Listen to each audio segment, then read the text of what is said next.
Ben, my name is Tunde Aino. I'm the Chief Operating Officer for StarTimes Nigeria. I used to be in NTA. Actually, I'm still in NTA, but in StarTimes as well.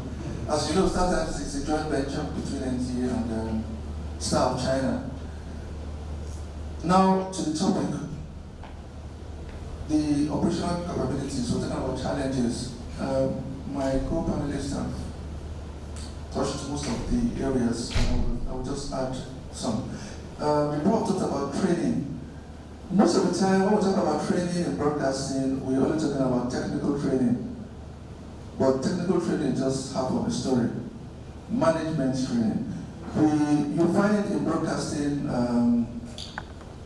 people just remain in their narrow sphere. If I'm a journalist, I continue to do my journalist work until I retire.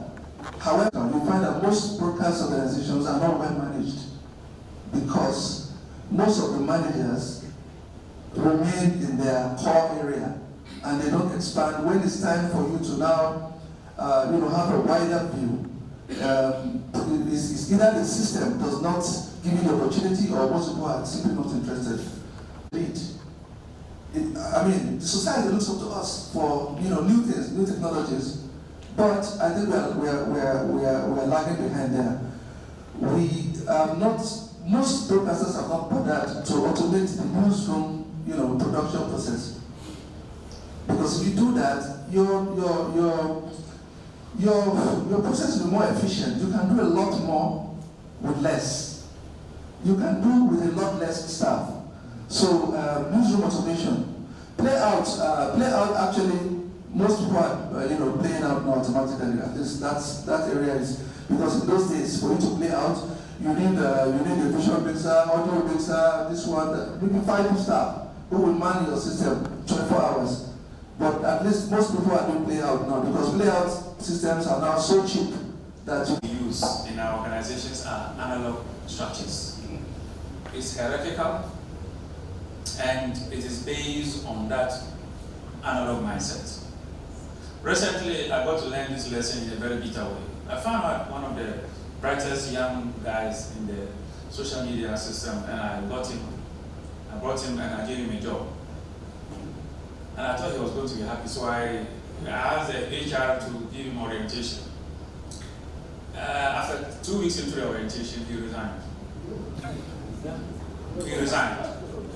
He realized that if that is how the structure is, he cannot function.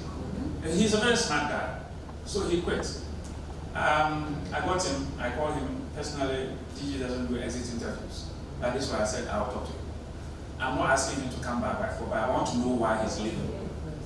He wasn't articulate, but what I gathered from his talk, his responses to my questions, is clearly the fact that he didn't see how this wonderful technology, which allows you to do so many things from anywhere, is now asking him to behave as if we are still in an analog generation. So the issue has to do with how can we as media managers retool our structures to respond to the demand of digital media production.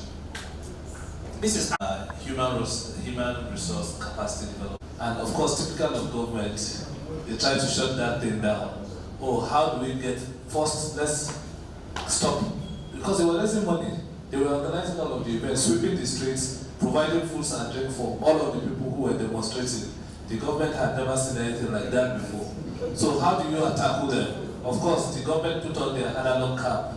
Let's shut down all the bank accounts that the money was going into. That's an old way of thinking.